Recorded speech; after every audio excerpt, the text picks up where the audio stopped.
डेरा गाजी खान से लियाकत अली की रिपोर्ट के मुताबिक आल पाकिस्तान वडानी इत्तेहाद का तहसीली कन्वेंशन आर्ट कौंसिल में मुनक्किद किया गया, जिसमें सैकड़ों लोगों ने शिरकत की। इस प्रोग्राम में तहसील के मरकजी यूनिट के लिए दस्तारबंदी की गई।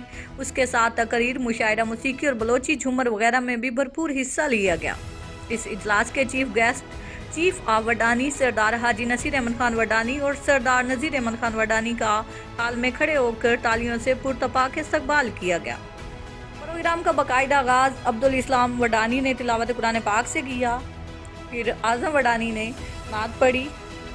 बलोची शाहिर मुरीद अब्बास वडानी ने बलोची में हमद पढ़ी, जिसमें कारी अब्दुल इस्लाम ने बड़ी प्यारी आवाज़ में कुरान पाक की क़िराअत की। अल्लाह पाक की तारीफ़ और बड़ाई बयान करने के लिए बलोची ज़बान में शायर मुरीद अब्बास नासिर ने हमद के लिए खूबसूरत नज़म पढ़ी। इजलास के दूसरे मरहले के आगाज़ में अपने पाक वतन से मोहब्बत के इज़हार के लिए कौमी तराना पेश किया गया, जिसके एहतराम में सब ने खड़े होकर तराने का इस्तकबाल किया।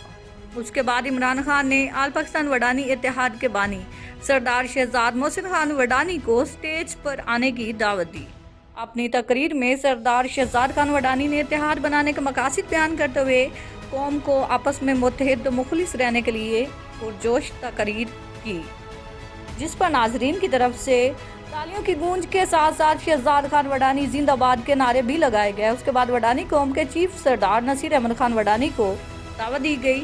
सरदार नसीर खान ने अपनी मुख्तसर तकरीर में कहा कि जिंदा कौमें मैदान जंग और मुर्दा कौमें कब्रिस्तान में होती हैं। मजीद बयान करते हुए कहा कि दिन हो के रात मैं कौम की खिदमत के लिए हाजिर रहूँगा।